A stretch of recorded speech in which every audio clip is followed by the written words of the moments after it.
কি চিঠতে আসছেন? কে যেন আজহার নাকি মাজার একজন আছে, কাকু আছে, তিনার নাম হচ্ছে ডক্টর মিজানুর রহমান আজহারি।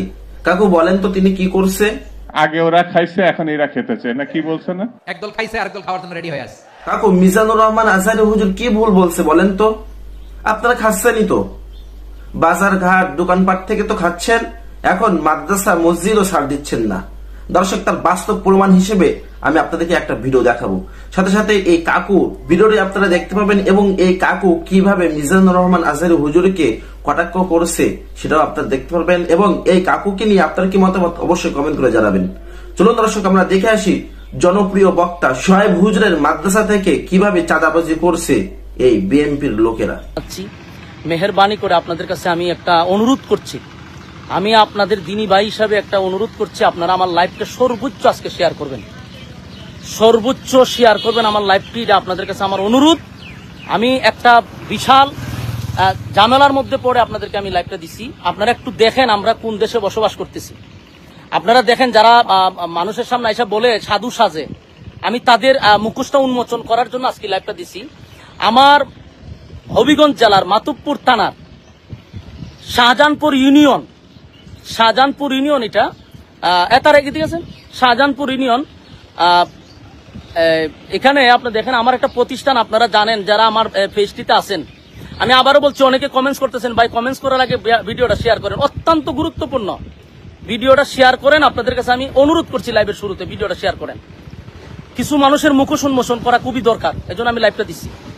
দেখেন আমার মাদ্রাসাটা আমি কতটুক যুদ্ধ করে এই মাদ্রাসাটা করছি আপনাদের জানার বাকি নাই। এই মাদ্রাসা করতে গিয়ে আমি বহু যুদ্ধ এবং মানে 15 দিন 1 মাস পর্যন্ত আমি সংগ্রাম করে এলাকাবাসী নিয়ে আমি মাদ্রাসাটা আমি করছি। এখন এই মাদ্রাসার মাটির প্রয়োজন, আজকে আমরা অনেকদিন ধরে মাটির প্রয়োজন। আমি আমার সামনে মাহফিল আসতেছে, মাটি পালাবো, এই জন্য আমি গতকালকে একজন আমারে মাদ্রাসার জন্য মাটি দিছে। এক ভাই বলছে যে আমার জমির থেকে আপনি মাটি আনেন, আমি আপনার মাদ্রাসায় মাটি দান করছি, আপনি মাটি ফালান।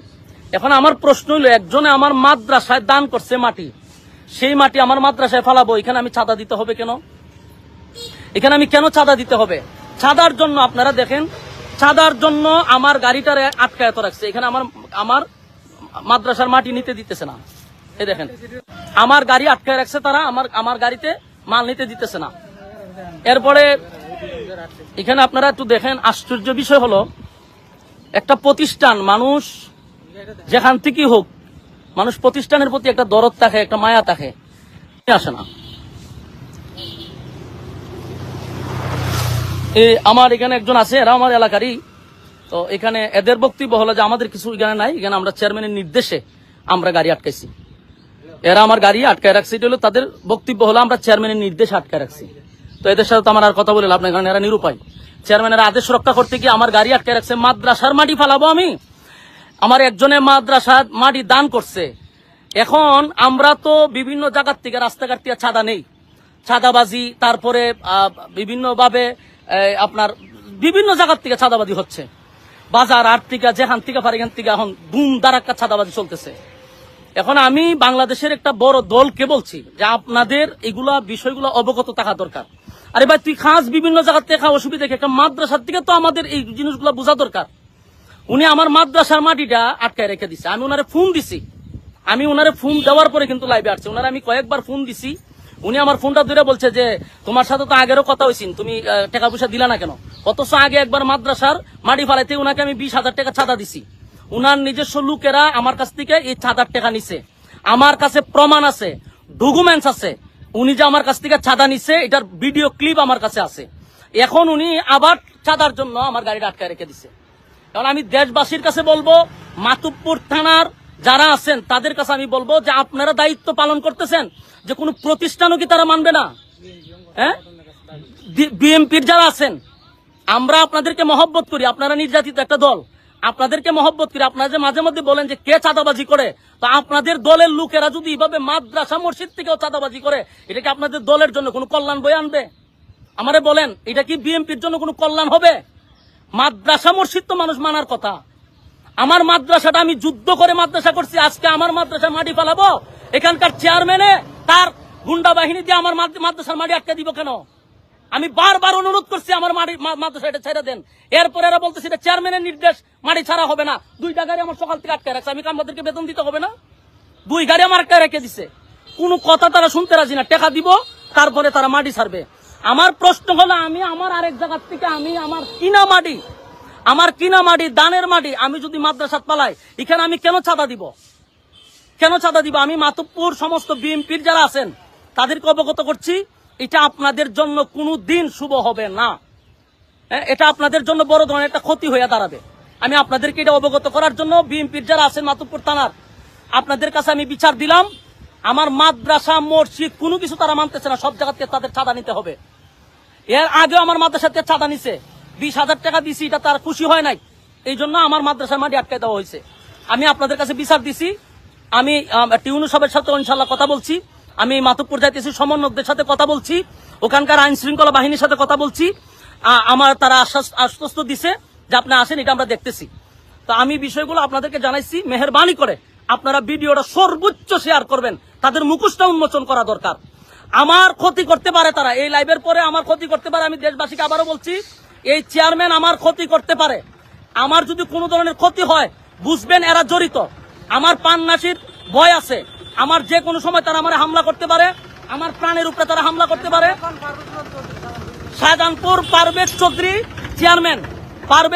চেয়ারম্যান ইউনিয়নের, সে তার বাহিনী দিয়ে আমার উপরে ক্ষতিও করতে পারে। আমি আগে দিয়ে লাইভটা জানাই রাখলাম, যদি আমার বিন্দু পরিমাণ কোনো সমস্যা হয়, এটার দায়ভার এখানকার চেয়ারম্যানে নিবে, আমি এখন চাইতেছি প্রশাসনের কাছে, যা করার আপনারা সামনেই আমি লাইভে স্পষ্ট বলতেছি, যদি আমার কোনো ক্ষতি হয়, এটার জন্য দায়ভার হলো এলাকার চেয়ারম্যান এবং তার বাহিনী দিয়া এই হামলাগুলি করতে চাইতেছে। এরা যে কোনো সময় আমার উপরে হামলা করার জন্য প্রস্তুত। আপনাদেরকে আমি এটা জানাইলাম, ভবিষ্যতে যদি আমার কোনো সমস্যা হয়, আমি আগে দিয়ে এটা প্রমাণ স্বরূপ রাখলাম যে আমার ক্ষতি এই চেয়ারম্যানে করার সম্ভাবনা আছে। আমি দেশবাসীর কাছে বলতেছি, সর্বোচ্চ আপনারা ভিডিওটা শেয়ার করবেন। মাতুব্বরবাসীদের কাছে বলি, ভিডিওটা শেয়ার করবেন। হবিগঞ্জ জেলার মানুষকে বলছি, ভিডিওটা শেয়ার করবেন। আল্লাহর রাস্তে বলছি, আপনারা আমার ভিডিওটা আজকে সর্বোচ্চ শেয়ার করবেন। এরা এত জুলুম আমার উপরে করতেছে, আমার সারা দুনিয়ার বালু যায়, আমার কিছু মাদ্রাসাত গেলে এরা আমার বাধা দেয়, কোনো কিছু করলে তারা আমার বাধা দেয় কেন? কোন কারণে? এখনো কি স্বৈরাচার রয়ে গেছে? আমি তো দেখতেছি এর থেকে ভয়ঙ্কর এরা আমাদের সাথে ব্যবহারগুলো করতেছে। এই জন্য আমি মাতুব্বরের বিএনপির লোকদেরকে বলছি, আপনাদের প্রতি আমাদের এখনো সুধারণা ছিল, কিন্তু আপনাদের কর্মীরা যা করতেছে, এটা বাংলাদেশের জন্য ভালো হবে না, আপনাদের দলের জন্য ভালো হবে না। এরা মসজিদ বুঝে না, এরা মাদ্রাসা বুঝে না, সব জায়গার থেকে এদের চাঁদা নিতে হবে। কেন চাঁদা দিতে হবে তোদেরকে? সর্বোচ্চ আপনারা ভিডিওটা শেয়ার করবেন। কাকু, এবার আপনি কি বলবেন বলেন? এরকম প্রতিনিয়ত হাজার হাজার জায়গা থেকে চাঁদাবাজি করছে, এখন এই কথা বলতে গেলেই মিজানুর রহমান আজহারী হুজুর খারাপ কেন? চলুন দর্শক, এবার আমরা দেখেছি এই কাকু কি বলছে। আমি ভোট করতে পারলাম না, তাহলে কি ছিটছেন আপনার ক্ষমতায় বসে? কোন দলকে নির্বাচিত করা মানে ক্ষমতায় বসানোর জন্য আমরা আসি না, কি ছিটতে আসছেন? কে যেন আজহার নাকি মাজার একজন আছে, আগে ওরা খাইছে, এখন এরা খেতেছে না, কি বলছে না? ভাইরে, রাজনীতি করবেন স্বনামে আসে, আড়াইলে আপনার রাজনীতি করেন, জামাতে জয়েন করেন, আপত্তি নেই তো, অন্য একটা দলে জয়েন করেন। আপনাদের জন্মেরও অনেক আগে বিএনপি 3-4 বার ক্ষমতায় আসছে, আবার আরেকজন আছে সে ছাত্রলীগ থেকে আসে, এখন তো ভাই সেখানে আপনি ফিরতে পারবেন না। আমার মাথা মাঝে মাঝে আওলা জাওলা হয়ে যায়। আমি ভোট করতে পারলাম না, তাহলে কি ছিটছেন আপনার ক্ষমতায় বসে? একটা কথা বলতে পারেন না, আপনারা ভাত খাওয়াতে পারেন না দেশবাসীকে, কি ছিটছেন? আইন শৃঙ্খলা পরিস্থিতি যে কোনো সময় থেকে খারাপ, কি করছেন আপনারা? কেউ বলছে না আপনাদের কোন দলকে নির্বাচিত করা মানে ক্ষমতায় বসানোর জন্য আমরা আসি না, কি ছিটতে আসছেন? আপনাদের এইসব শিশু সুলভ কথাবার্তা বন্ধ করেন। আপনাদের ঘাড়ে পা দিয়ে আমরা ক্ষমতায় আসি নাই, আপনাদের জন্মেরও অনেক আগে বিএনপি 3-4 বার ক্ষমতায় আসছে, আপনাদের জন্মের আগে।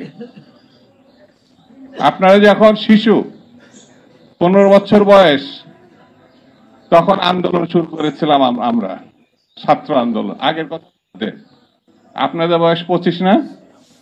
25 আর 15 আর 10 25 শিশু যখন ছিলেন আমার আন্দোলন শুরু করেছিলাম, গণতান্ত্রিক আন্দোলন। এই সময় 15 বছরের পরে এসে 1 মাসে কি লাফালাফি করলেন? সবাই তো স্ব নাম বাদ দিয়ে আপনাদের ছায়াতলে গিয়েছিল। বৈষম্য বিরোধী ছাত্র আন্দোলন গিয়েছিল না? ছাত্র দল নেয় নাই, ছাত্র ইউনিয়ন নাম নেয় নাই। শিবির নাকি তো বলে আমরা ছাত্রলীগের মধ্যে ছিলাম, বলে না ছাত্রলীগের মধ্যে ছিলাম। তার মানে যাকে পিটাইছে সেই তো শিবির পিটাইছে, শিবিরই পিটাইছে না? কি যে বলে, একটু বুদ্ধি জ্ঞান করেও কথা বলে না। আবার আরেকজন আছে, সে ছাত্রলীগ থেকে আসে। এখন তো ভাই সেখানে আপনি ফিরতে পারবেন না, কারণ সেটা তো নিষিদ্ধ সংগঠন। সে আবার বড় বড় কথা বলছে। ইলেকশন দেন,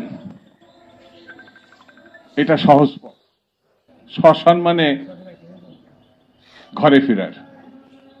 আরে ভাই আপনারা এত ভয় পাচ্ছেন কেন? এত বড় একটা গণ অভ্যুত্থান করেছেন, বিপ্লব করেছেন, দেশবাসী তো আপনাদেরকে চিনে, আপনাদেরকে ভোট দেবে না, এটা আপনারা কেন এই ধরনের সন্দেহ করছেন? ইলেকশন দিলে তো আপনাদের জেতার কথা না? 90-এর গণ অভ্যুত্থানের পর তো বিএনপি জিতেছে, ছাত্র দলের সরাসরি নেতৃত্বে তখন গণ অভ্যুত্থান এসে।